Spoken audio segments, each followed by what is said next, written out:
να συνδεθούμε τηλεφωνικά με τον προπονητή της Εθνικής Ομάδας των Παιδών και βέβαια μαζί με τον Αλέκο Λεόνη, οι άνθρωποι που έχουν την ευθύνη και της ανδρών, τον κύριο Σωτήρη Ιδρίκο. Κύριε Ιδρίκο, καλησπέρα. Και χρόνια πολλά. Καλή χρονιά σε όλους τους φιλάθλους, σε όλους τους ανθρώπους του βόλεϊ και σε όλους μας. Τα πράγματα να είναι καλύτερα φέτος από την πέρσι. Το ευχόμαστε. Λοιπόν, πρώτα τι συνθήκες συναντήσατε εκεί, γιατί έχετε λίγες ώρες που βρίσκετε στην Ουγγαρία, πριν πούμε τα της Εθνικής Ομάδας. Οι συνθήκες είναι μια χαρά. Εντάξει, όλες οι διοργανώσεις αυτού του επίπεδου έχουν ένα ISO, θα έλεγα, ένα στάνταρ επίπεδο, το οποίο είναι απόλυτα αποδεκτό και απόλυτα ικανοποιητικό. Ωραία. Τα γήπεδα είναι ζεστά, καλά ξενοδοχεία.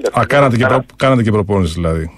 Κάναμε και προπόνηση μία ώρα, γιατί είναι 6 ομάδες εδώ πέρα στον Όμιλο και δύσκολα θα μπορέσει να κάνει περισσότερο χρόνο. Το Κεσκεμέτ πού είναι τώρα κοντά, πού ακριβώς είναι κοντά στη Βουδαπέστη? Περίπου 70 χιλιόμετρα από τη Βουδαπέστη. Τι καιρό έχει? Κρύο. Ωραία. Λοιπόν, πάμε. Πάμε. Έχετε Φιλανδία, Ουγγαρία, Κροατία, Βέλγιο και Δανία. 2 ομάδες περνάνε στα τελικά.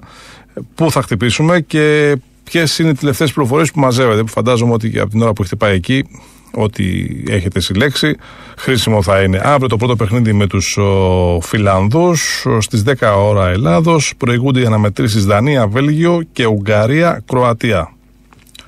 Ποια είναι τα δεδομένα? Είναι παρακινδυνευμένο να πούμε οτιδήποτε για την αξιολόγηση των ομάδων. Ουσιαστικά αυτές οι ομάδες, όλες οι ομάδες, είναι η πρώτη τους παρουσία στην ευρωπαϊκή διοργάνωση. Άλλες είναι καλύτερα προετοιμασμένες, άλλες χειρότερα προετοιμασμένες. Η καθεμία ανάλογα με το μοντέλο που έχει και το πώς δουλεύει σε αυτές τις ηλικίες. Νομίζω ότι μάλλον θα είναι ένας σχετικά όμιλος με ισοδύναμες ομάδες και θα γίνουν σκληρές μάχες. Περισσότερα πράγματα για την κάθε ομάδα ξεχωριστά δεν μπορούμε να πούμε για 2 λόγους. Πρώτα απ' όλα, σε αυτή την ηλικία οι τεχνικές δεξιότητες των αθλητών δεν είναι σταθεροποιημένες. Τα παιδιά δύσκολα παίζουν το ίδιο κάθε μέρα. Και δεύτερον, και οι τακτικές που εφαρμόζουν οι ομάδες δεν είναι εύκολο να έχουν συνέχεια. Δηλαδή, πολλές φορές ένα καλό παιχνίδι τη μια μέρα ακολουθεί την άλλη μέρα από ένα πολύ μέτριο. Ή ένα πολύ μέτριο γίνεται ένα πολύ καλό παιχνίδι την άλλη μέρα. Σημασία έχει να μπορέσεις την κακή σου μέρα να κερδίσεις, την καλή σου να κερδίσεις ακόμα πιο εύκολα, να παίξεις με τον καλό αντίπαλο ένα καλό παιχνίδι. Να το διαχειριστείς συνολικά. Εντάξει, νομίζω ότι υπάρχει εμπειρία από το τεχνικό επιτελείο. Πάμε λίγο έτσι να ακούσει και ο κόσμος λίγα ονόματα των παιδιών. Έτσι, Ηλίας Θεοδόσης είναι του Ηρακλή αυτός, έτσι, είναι Πασαδόρος. Ο Σταύρος ο Κασαμπαλής και αυτός Πασαδόρος, από ποια ομάδα είναι? Από τον Εθνικό Αλεξανδρούπολης. Από τον Εθνικό Αλεξανδρούπολης. Ο Βασίλης ο Κωστόπουλος, ο Τάσος ο Σταυρακάκης, ο Βασίλης ο Κασαβίδης, ο Γιάννης Ιωαννίδης είναι οι ακραίοι. Είναι οι ακραίοι, ένας από την Ερυθρέα, 2 από τον Επίκουρο Πολύχνης και ένας από τον Ηρακλή. Μάλιστα. Ο Γκρέμπενικ, ο Γιάροσλαβ Γκρέμπενικ, πολωνικής καταγωγής.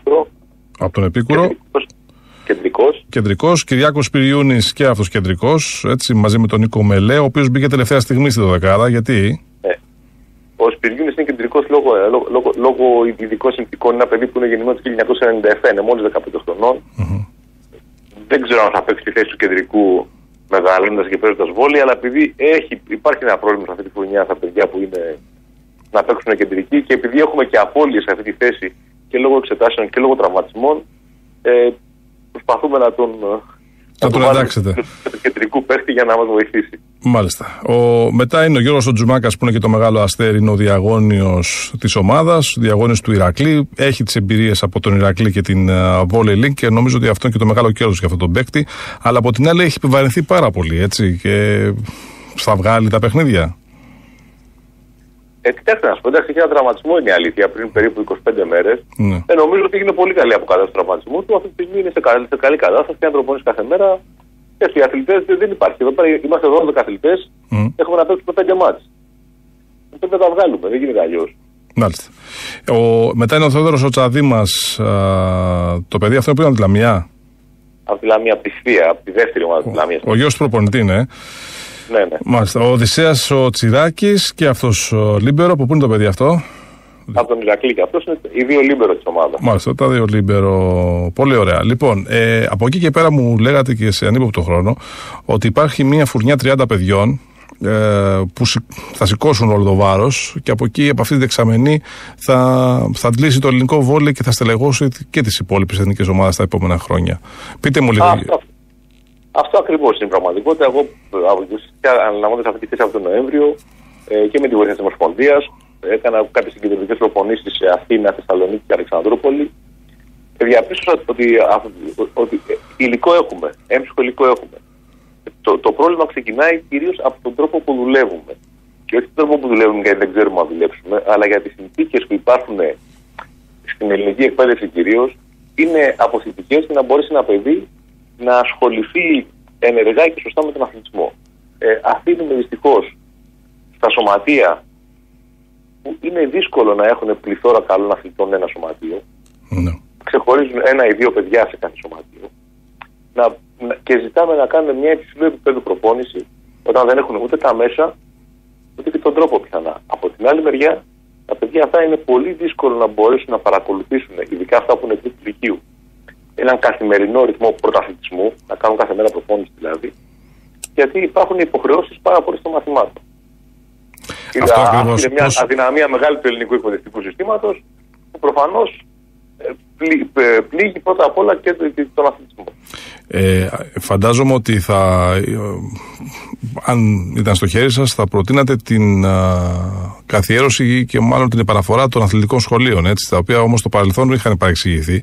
Ξέφυγε το πράγμα, αλλά στην περίπτωση τώρα του βόλεϊ, του πόλο, αλλά και όλων των αθλημάτων των ομαδικών, για να μαζεύω τα παιδιά από όλη την Ελλάδα, να είναι εν πάση περιπτώσει κάπου μαζεμένα. Αυτό αντιλαμβάνομαι τώρα, γιατί και να είναι ένα παιδί μόνο. Θα είναι το σωστό και είναι και το μοντέλο που ακολουθούν οι πιο πολλές ευρωπαϊκές χώρες. Βέβαια, η Ελλάδα είναι μια διαφορετική χώρα. Είναι σχετικά μεγάλη, έχει μεγάλες αποστάσεις. Η ελληνική οικογένεια δύσκολα δέχεται ένα μέλος της, ένα παιδί της 15, 16, 17 χρονών, να φύγει από το σπίτι Δευτέρα ως Παρασκευή, να σπουδάσει σε ένα άλλο σχολείο που δεν είναι σχολείο της γειτονιάς, να μένει κάπου αλλού και να επισκέφτεται τους γονείς μόνο Σαββατοκυριακό. Είναι δύσκολο. Υπάρχει ένα κοινωνικό θέμα εδώ πέρα έντονο. Δεν ξέρω πόσο εύκολα μπορούμε να περάσουμε με ένα τέτοιο σκεπτικό. Αλλά η αλήθεια είναι ότι αν θέλουμε να προσφέρουμε στα ταλαντούχους αθλητές μας ποιοτικότερη προπόνηση, θα πρέπει το μοντέλο που έχουμε, που περιμένουμε από το σωματείο να κάνει αυτή την ποιοτική προπόνηση, να το αλλάξουμε. Το μοντέλο αυτό που έχουμε δεν φτάνει. Και όσο και να προσπαθούμε εντός αυτού του μοντέλου να κάνουμε καλές προετοιμασίες σε καλές εθνικές ομάδες, θα είναι σχετικά δύσκολο. Γιατί το μοντέλο το ίδιο δεν μας το επιτρέπει. Και θα υπολείπεται βέβαια των άλλων ομάδων που, όπως είπαμε, κάνουν υψηλό πρωταθλητισμό και έχουν τα παιδιά αυτά μαζεμένα. Ένα μοντέλο από αυτά είδατε και στην Ισπανία που πήγατε έτσι πρόσφατα. Τα παιδιά στην Ισπανία, σε μια χώρα που τα παιδιά ήταν μαζεμένα για 3 χρόνια, κάναν συνέχεια στην κεντρική προπονήσεις, τους 3 τελευταίους μήνες ήταν συνέχεια μαζί. Το ίδιο και η Πορτογαλία. Έχουν ένα αθλητικό σχολείο στο Πόρτο που τα παιδιά πηγαίνουν όλα εκεί. Αλλά σας είπα τα προβλήματα για να μπορέσει να γίνει αυτή η δουλειά σωστά. Είναι κοινωνικό, είναι εκπαιδευτικό. Δεν νομίζω ότι είναι εύκολο να λυθεί. Και είναι προβλήματα που θα αντιμετωπίσουν όλα τα ελληνικά σπορ. Ναι, αυτό. Εντός αυτών των προβλημάτων, εμείς παρόλα αυτά νομίζω ότι καταφέρνουμε και κάποιες καλές φουρνιές αθλητών έχουμε και νομίζω ότι πετυχαίνουμε αθλητές. Αυτή η διαφορετικότητα των σωματείων έχει και κάποια προσόντα. Τα παιδιά μας αποκτούν πολύ σύντομα αγωνιστική προσωπικότητα. Αν μπορέσουμε αυτό να το συνδυάσουμε με σωστή και ποιοτική εκγύμναση, θα κάνουμε μεγάλα άλματα.